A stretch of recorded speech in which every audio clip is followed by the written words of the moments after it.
Assalamualaikum dan selamat petang semua. Apa khabar semua? Okey, hari ini kita akan belajar tajuk baru iaitu kata tanya. Okey, pertama cikgu nak terangkan dulu maksud kata tanya. Kata tanya maksudnya ialah kata yang digunakan untuk menanyakan sesuatu.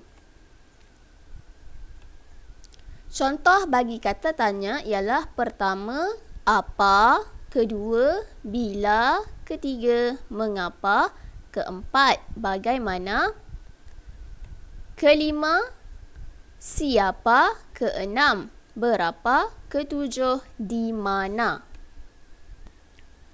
Okey, sekarang cikgu nak terangkan apa dulu. Okey, kita pergi kepada apa.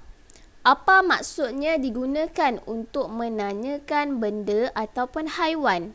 Okey, bila kita nak tanyakan tentang benda ataupun haiwan, guna apa? Okey, contoh ayat, apakah nama kucing itu?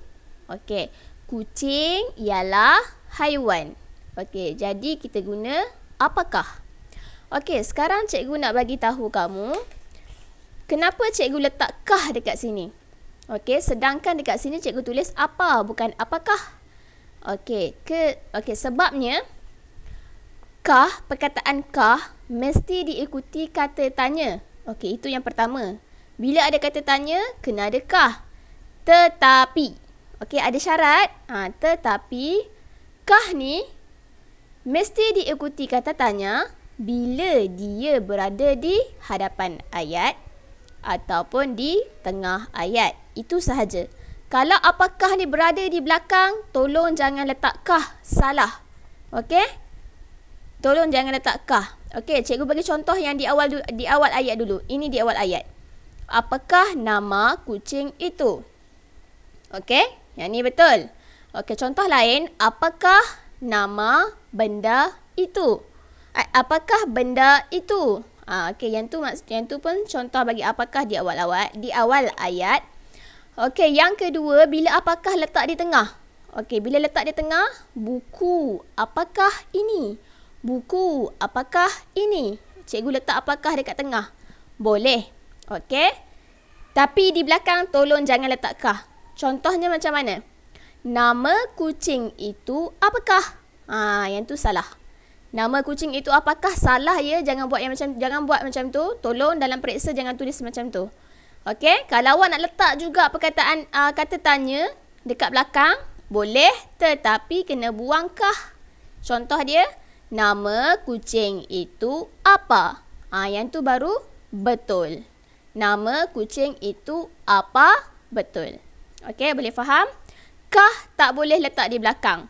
Kah hanya boleh di hadapan ataupun di tengah sahaja.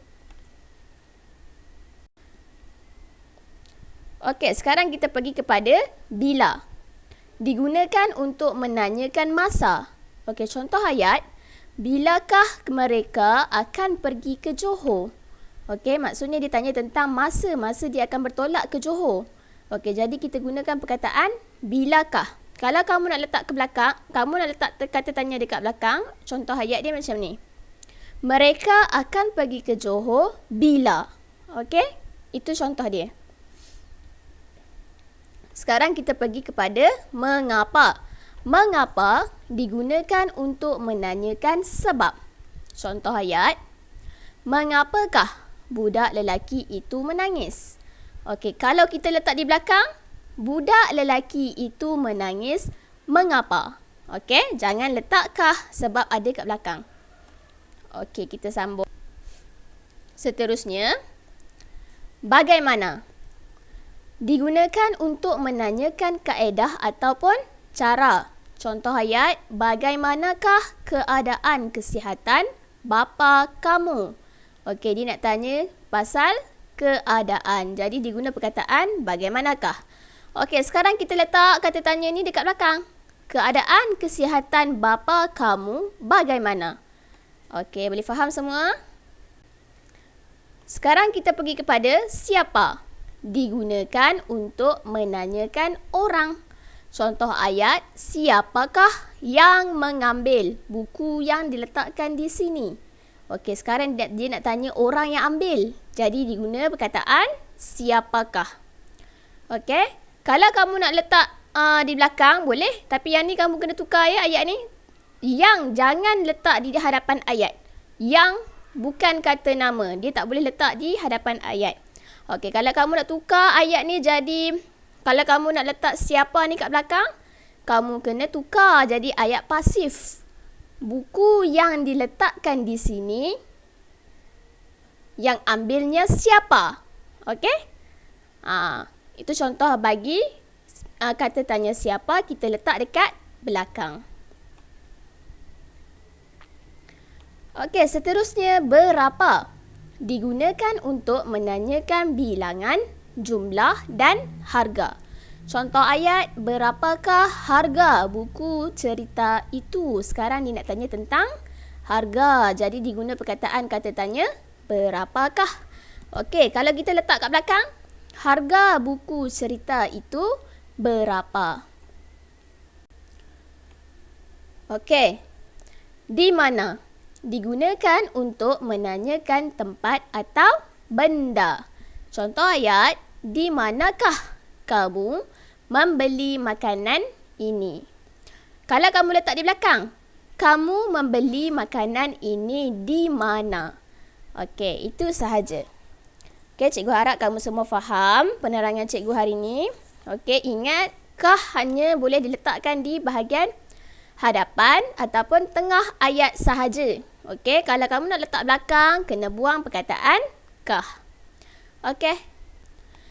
Okey, itu sahaja pembelajaran kita hari ini. Hari ini cikgu tak bagi latihan. Cikgu nak kamu salin nota sahaja dalam buku tata bahasa. Okey, cikgu harap kamu baca betul-betul dan fahamkan betul-betul. InsyaAllah, kelas akan datang cikgu akan bagi latihan. Okey, itu sahaja pembelajaran kita. Sekian, terima kasih. Assalamualaikum warahmatullahi wabarakatuh.